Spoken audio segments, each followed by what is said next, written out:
até o ano 313. A perseguição do Império Romano, a perseguição do Coliseu, a perseguição das fogueiras, certo? Tudo isso aí foi o período do Bisbina, o período da igreja em perseguição pelo Império Romano, certo? Aí, aí do ano 100, que foi a morte de João, começou esse período, e foi até o ano 313, que foi o decreto de Milão que parou a perseguição, certo? E aí nós fomos para o terceiro selo, que ele começa no ano de 313, que foi o decreto de Milão, e foi até o ano 538, que foi o começo da supremacia papal. Quando o Papa virou o bambambam do mundo, começou a mandar em tudo e todos. Então isso começou no ano 538. Então esse período do terceiro selo é um período de uma gradual apostasia. A igreja começou a perder o seu caráter inicial e começou a adotar práticas mundanas, práticas pagãs. E isso, sobretudo, se deve à influência de Constantino, aquele imperador romano que começou a introduzir detalhes da religião antiga dele na igreja cristã.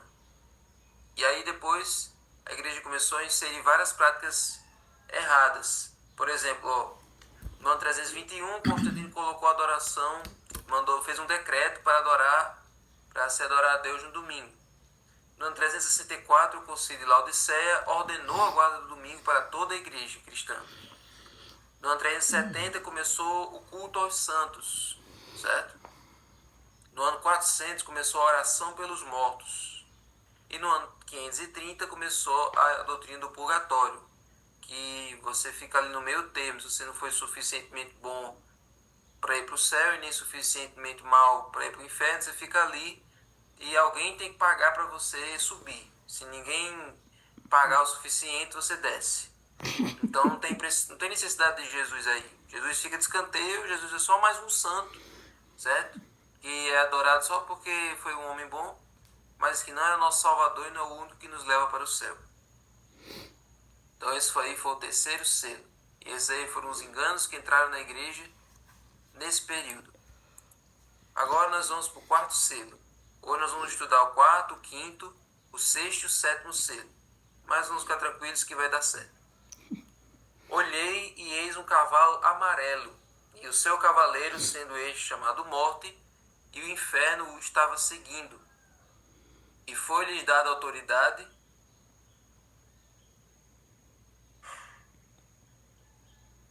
sobre a quarta parte da terra para matar a espada, pela fome, com a mortandade e por meio das feras da terra. Esse período, gente, vai do ano 538 e vai até o ano 1517. Se no outro período, que for o período da igreja de Pérgamo, certo? O período do terceiro selo é o período da igreja de Pérgamo. Foi um período de apostasia lenta e gradual. Nesse período aí a apostasia já está total. A igreja já se afastou totalmente do que ela era antes. A igreja se tornou a igreja católica romana e agora ela abrange o mundo todo e não tem mais nenhuma ligação com a igreja primitiva. Está totalmente em trevas espirituais. Então a característica principal aí é a degradação total e a perseguição aos que seguem a Bíblia. Tanto é que você olha pelas próprias características do cavaleiro, né? Ele é colocado aí o cavalo na cor bege, na cor amarela, que é uma cor pálida, é uma cor, por exemplo, quando uma planta fica longe do sol, ela começa a ficar perdendo o verde dela e começa a ficar desse jeito, pálida. Então, a igreja cristã se afastou totalmente da fé dos apóstolos e ficou totalmente alheia aos raios do sol da justiça. Por isso que ela ficou amarela, com essa cor de morte, certo? Então, esse período aí coincide exatamente com a igreja de Tiatira, que foi um período de trevas totais, não apenas na igreja, mas também no mundo todo, porque não houve progresso em nenhuma outra área do saber, da ciência. Ixi, esqueci totalmente.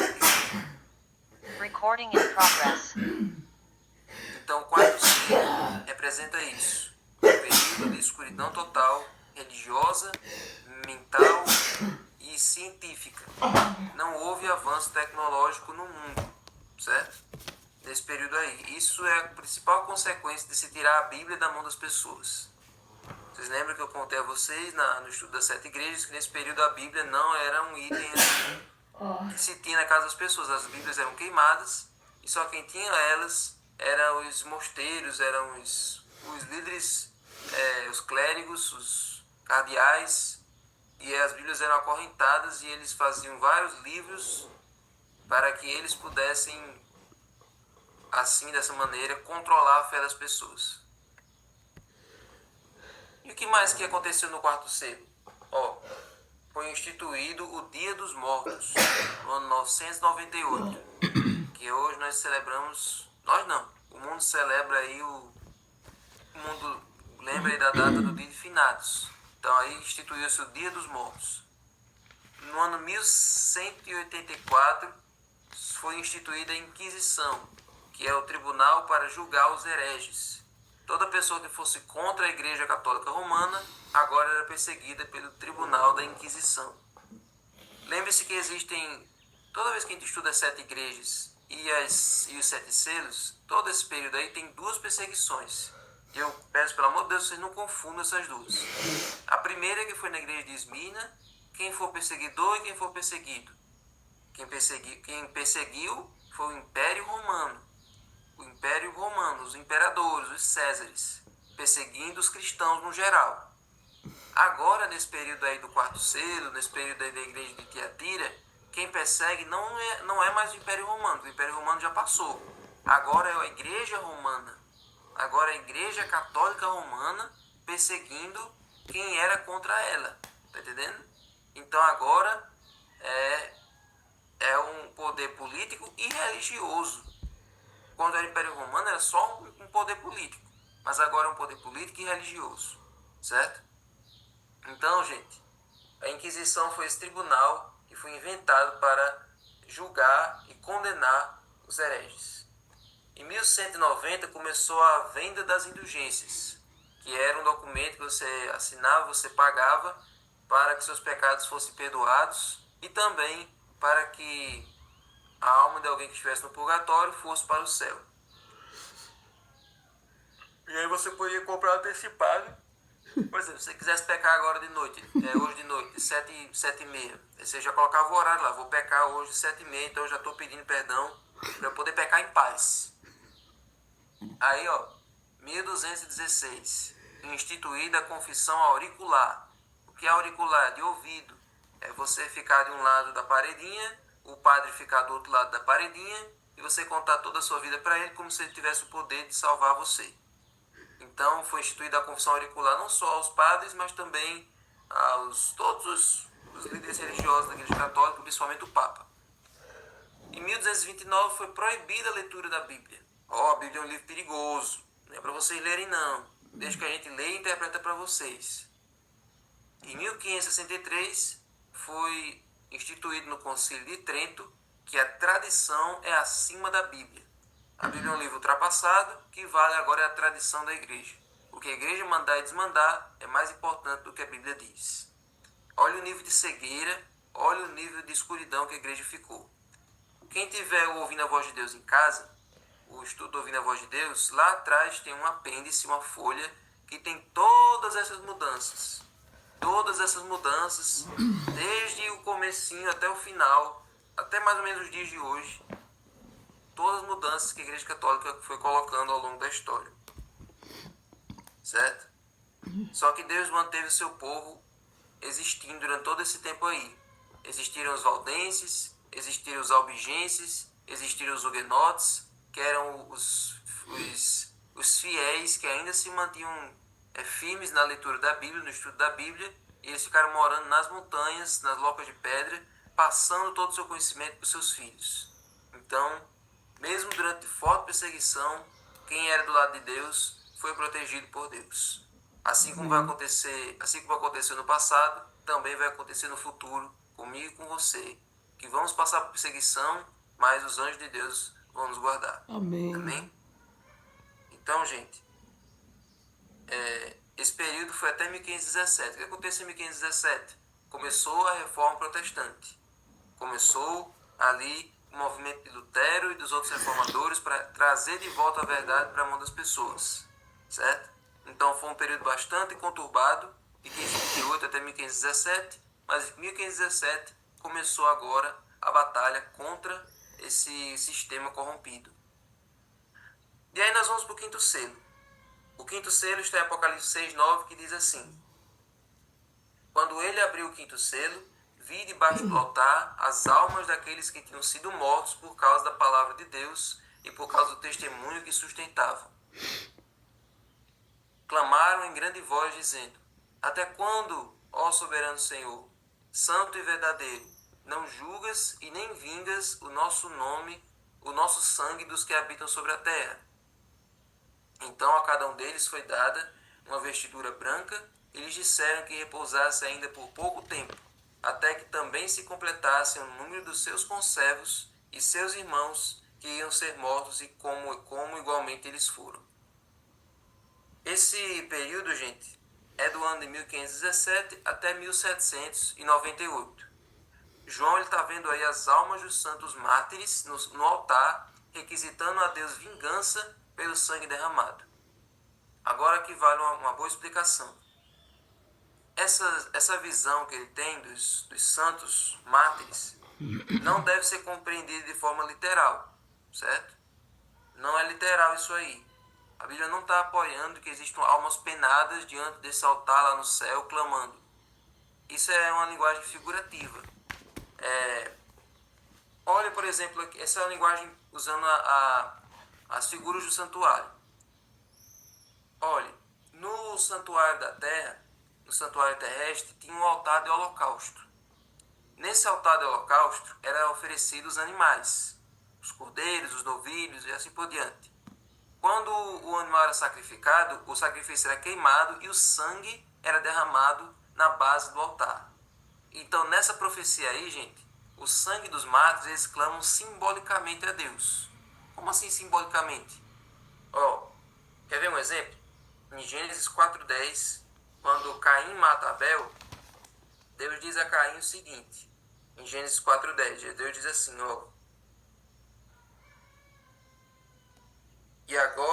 e o Senhor disse: o que foi que você fez? A voz do sangue do seu irmão clama da terra a mim. Tá vendo? Então, uma linguagem figurativa quer dizer que as muitas mortes dos mártires, desde o selo anterior, desde o quarto selo, e agora passando para o quinto selo, todas essas pessoas que morreram por Cristo, o sangue delas está clamando, a vida delas, a entrega delas está ecoando, o legado delas não vai acabar. E todas essas mortes, elas estão dizendo somente uma coisa: até quando isso vai durar? Até quando as pessoas vão morrer por causa da sua fé, por causa dos seus princípios? E Deus responde: foi-lhes dado uma vestidura branca. O que é a vestidura branca? O que é que isso significa? As vestes brancas, gente, são símbolos da justiça de Cristo. Esses mártires que morreram desde o período da Inquisição e agora até o período do quinto selo, eles estão salvos, aguardando apenas o dia que eles vão receber a recompensa. Tá vendo? Então, essas pessoas que morreram no Coliseu, no período de Esmirna, as pessoas que morreram pela Inquisição, no período de Tiatira e também no período de Sardes, todas essas pessoas estão guardadas em Deus. Elas estão salvas e aguardando apenas o dia em que elas vão ver Jesus voltando e vão ser restauradas. Não importa como elas tenham sido não importa como elas tenham sido mortas. Se as feras devoraram elas, se a fogueira consumiu elas, se elas foram dilaceradas, se elas foram esquartejadas, se elas foram trituradas, não importa a maneira como elas morreram. Deus vai juntar cada pedaço delas e elas vão voltar com toda a perfeição da sua juventude. Amém. Então, gente, essa é a promessa de Deus para todos aqueles que morreram nesse período aí, nesses períodos, né, terríveis da igreja cristã. Então, esse período vai de 1517 até 1798, do início da Reforma Protestante até 1798, quando o Papa foi preso por Napoleão Bonaparte.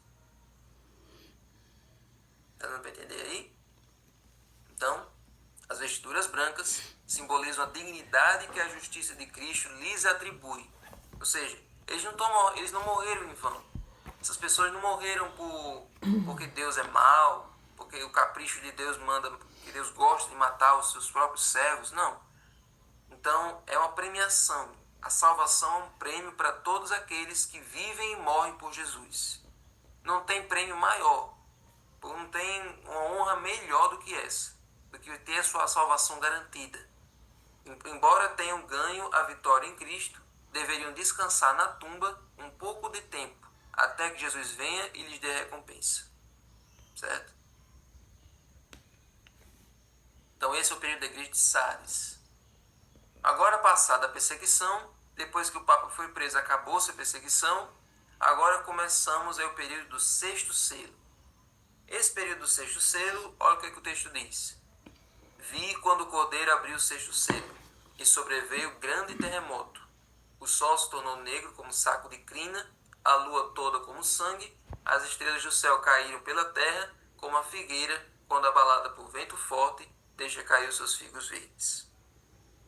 Que período é esse aí? Esse período do sexto selo, gente, esse período do sexto selo corresponde ao período da igreja de Filadélfia. Então vai do ano de 1798 até o ano de 1844. Esse texto que aparece aí, de Apocalipse 6, 12 e 13, fala de alguns acontecimentos que Jesus mesmo já tinha dito na Bíblia, lá em Mateus 24.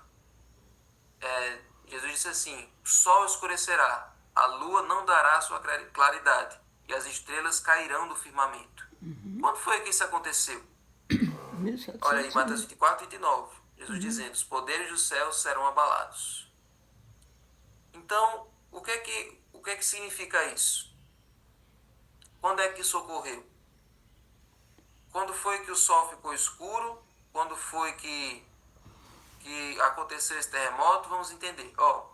Esse terremoto que está dizendo aí, ele aconteceu em Lisboa, em 1º de novembro de 1755. Esse terremoto, Lisboa é lá em Portugal, gente. E esse terremoto ele foi sentido na África e foi sentido na Índia também. Ou seja, foi um dos maiores terremotos de todos os tempos. Uma coisa que aconteceu lá em Portugal foi sentida em todo o mundo. O mundo todo sentiu esse abalo sísmico. Aí, em 19 de maio de 1780, o Sol ficou negro. O Sol ficou escuro. Houve um eclipse solar profundo que talvez foi mais do que um eclipse, porque a história diz que as pessoas perceberam que a escuridão ficou tão densa que quase dava para tocar a escuridão. Ficou um breu total. Não foi apenas um eclipse solar. Todos nós vimos o eclipse solar ano retrasado, mas ainda dava para enxergar as coisas. Mas esse dia ficou um dia escuro de 3 horas da tarde. E na noite desse dia, a lua saiu vermelha como sangue. Aí, no dia 13 de novembro de 1833, houve a chamada queda das estrelas, que é a queda de meteoros. Hoje ainda existe queda de meteoros, nós vemos isso toda noite. Só que naquela vez foi uma queda de meteoros generalizada. O céu inteiro parecia que estava caindo. Estrelas caindo em todas as direções. As pessoas pensaram que o mundo estava se acabando. Mas aquele era só um sinal da volta de Cristo. Então, gente, todos esses sinais também foram profetizados por Cristo. Agora, vamos ver o final do capítulo 6. O final do sexto selo diz o seguinte, verso 15. Os reis da terra, os grandes, os comandantes, os ricos, os poderosos e todo escravo e todo livre se esconderam nas cavernas e nos penhascos dos montes e disseram aos montes e aos rochedos: caiam sobre nós e nos escondam da face daquele que está sentado no trono de Deus e da ira do Cordeiro. Porque chegou o grande dia da ira deles, e quem poderá subsistir? Esses 3 versos, gente, estão falando de qual vai ser a reação dos ímpios quando Jesus voltar, certo? Então vamos encerrar aqui falando do 7º selo. Antes de abrir o 7º selo, Jesus interrompe a profecia e dedica todo o capítulo 7 para nos explicar quem serão os salvos. Certo? Esse capítulo 7 ele vai falar dos 144 mil. Esse número dos 144 mil nós vamos ver num estudo depois. Talvez é o próximo estudo depois desse. O que significa esse número? 144 mil.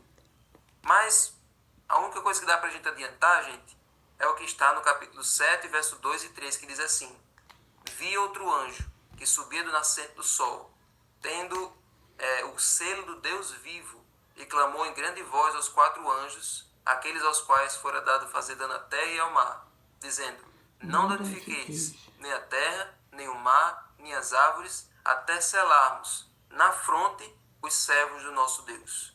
Vocês sabem o que significa isso, né? Deus tem 4 anjos segurando os ventos de guerras, de destruições nesse mundo. Mas esse mundo ainda não foi destruído totalmente. Esse mundo ainda está aguentando. Deus ainda está segurando esse mundo por causa de nós. Por causa daqueles que ainda precisam ser selados. Porque o selamento começa pelo povo de Deus. O selamento, todos nós sabemos que já está rolando, já está acontecendo. E esse selo, que é o selo de Deus, que contém o nome, o cargo e o território de Deus, está na lei, está no 4º mandamento e é o selo do sábado.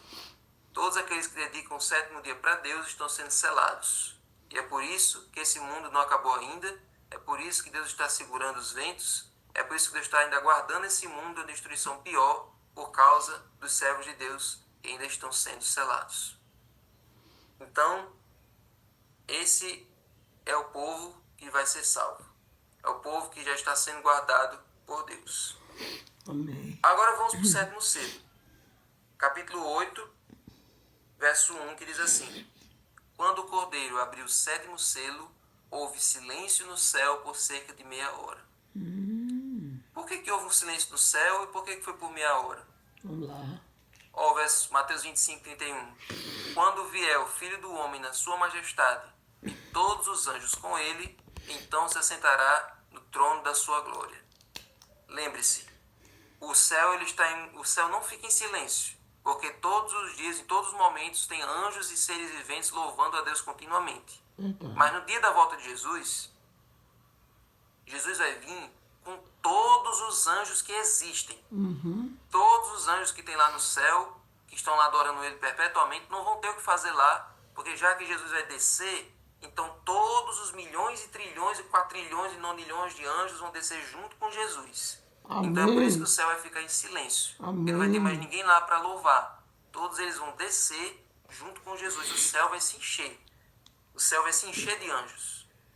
É aquelas imagens que a gente tem da volta de Jesus, que Jesus volta só de um lado, que fica aqueles anjos só naquele canto, talvez não seja o que vai acontecer. O céu inteiro, gente, toda a abóbada vai se encher de anjos. Jesus vai ficar no centro e o céu inteiro vai estar cheio de anjos, porque vão vir todos os anjos do céu. Certo? Amém. Então, Glória a Deus. Jesus vai voltar com todos os seus anjos. Agora vamos entender esse período de meia hora. Diz aqui que esse silêncio vai durar meia hora. Vamos entender uma coisa. Em profecia, dia representa o quê? Ano. Dia representa ano, exatamente. Dia representa ano. Agora vamos entender uma coisa. Já que dia representa ano, vamos entender o que representa meia hora. Ó, um dia tem 24 horas. Se um dia representa um ano, então 24 horas representam 12 meses, que é um ano, né? Então metade de 12 meses, 6 meses, 12 horas. 6 horas, 3 meses. 2 horas, 1 mês. 1 hora, 2 semanas, né? Então 30 minutos por meia hora representa uma semana. Oh, glória. Então, gente, esse período aí de uma semana, certo? Esse período aí de uma semana vai ser o período da viagem que Jesus vai fazer com todos os seus anjos para poder resgatar os salvos. Amém. Esse é o período do translado de Jesus do céu para a terra. Esse é o período que a Bíblia diz que o céu vai se esvaziar e todos os anjos vão vir com Jesus para tirar os salvos daqui. Amém. Esse é o período que a Bíblia profetizou. Uma semana. Uma semana de silêncio no céu e de alegria para todos nós. Que é o período em que Jesus vem nos buscar. Amém. Então, gente, o grande dia da volta de Jesus se aproxima. O grande dia da nossa salvação Vem já o está grande dia, profetizado, o já grande está arrolado dia, no livro da grande profecia dia de sem Deus. tardar. Então, os anjos de Deus Dos aguardam separados um onde ser, intenso desejo estejas a ordem prontos de para o Jesus para vir dia à terra para buscar os final. salvos. Essa é a maior expectativa deles. Eles estão ansiando por Estejas isso há mais de prontos. 2000 anos. Quando é que a gente vai descer? Todo mundo para buscar eles. Quando é que a gente vai descer? Quando é que a gente vai descer? E Jesus diz, calma. Ainda está rolando um juízo, ainda está rolando um julgamento, eles ainda estão sendo selados, eles ainda estão preguiçosos, não estão querendo pregar o evangelho para o mundo todo, então eles vão ficar esperando. Eu quero muito voltar, eu já estou pronto. Eu já estou pronto. Quando eles cantam lá, breve eu vou voltar, breve eu vou voltar, não é porque eles estão esperando eu me preparar. Eu já estou pronto há muito tempo. Eu já preparei as mansões há muito tempo. Eu estou esperando eles se prepararem para me receber. Eu não posso voltar enquanto eles ainda não estão prontos. Eu não posso chegar lá e trazer eles do jeito que eles estão. Tendo ainda tanta gente para saber de mim que eles ainda não sabem. Então, gente, Jesus só vai voltar quando todo mundo souber disso. Enquanto tiver uma pessoa sem saber, não tem como ele voltar. Porque no dia do juízo a pessoa vai dizer, ele voltou e eu não sabia. Ninguém me contou. Então, o nosso dever, todos nós sabemos qual é. Ele já está pronto. E nós estamos prontos? Estais vós prontos para o dia final? Estais vós Então, a volta de prontos. Jesus é o Estais sétimo vós selo. prontos para A o história dia dessa humanidade vai chegar ao final. fim quando Jesus voltar. Estais Então, vós então, prontos. gente, por mais que os símbolos das Estais vós profecias às prontos vezes sejam complicados, para o por mais dia que final. a gente fale de eventos históricos, de perseguição, de morte, de impérios malvados, de uma igreja apostatada durante a Idade Média, a verdade sempre foi protegida, sempre foi guardada por Deus. Sempre teve pessoas que guardaram essa mensagem e levaram ela avante. E essa verdade hoje está difundida no mundo todo e chegou até nós. Então, quando a gente estuda 7 igrejas e quando a gente estuda 7 selos, é os mesmos períodos históricos e com a mesma aplicação, com a mesma verdade. De que o povo de Deus está sendo guardado e vai ser guardado quando a perseguição do mundo inteiro se voltar contra nós. Os anjos de Deus vão nos trazer o pão e a água e nós vamos ser protegidos para ver Jesus voltando ao vivo. Amém. Então, gente, todos nós temos um céu a alcançar e um inferno a evitar. E qual hoje vai ser a sua decisão? Vai se preparar para a volta de Jesus? Vai amar, apressar, aguardar, anunciar? Ou vai ficar apenas esperando? Apenas como um espectador? Jesus não nos chama para esperar de forma passiva a volta dele. Ele nos chama para esperar de forma ativa. É esperando e apressando o dia da nossa redenção. Amém? Amém. Então vamos orar. Senhor Deus, muito obrigado, Senhor, por esse estudo dos selos. Muito obrigado, Senhor, porque o Senhor descortina o futuro, o passado, o presente e o futuro diante de nós. Sim, Deus. O Senhor tem o controle da história, tudo caminhará para um final feliz, mas o destino da nossa vida, quem decide somos nós. O Senhor não pode decidir por nós. Cada um de nós deve decidir de que lado nós estamos e que atitude devemos ter para que possamos fazer a Tua vontade, Sim, se Deus. cumprir em nossa vida. Por favor, Senhor, dirige cada um aqui, dá um dia feliz para cada um deles, com a decisão tomada de apressar o dia da Tua volta, trazendo outros a essa verdade, a conhecer o Senhor como nós conhecemos. Sim, Deus. Por favor, Senhor, dá-nos uma boa manhã, em nome de Jesus. Amém. Amém. Oh, glória. Amém. Bom dia a Recording todos. stopped. Fique com Deus e até amanhã. Amém. Bom dia, bom dia. Bom dia para todos e até amanhã, se Deus Bom quiser. dia, Jesus.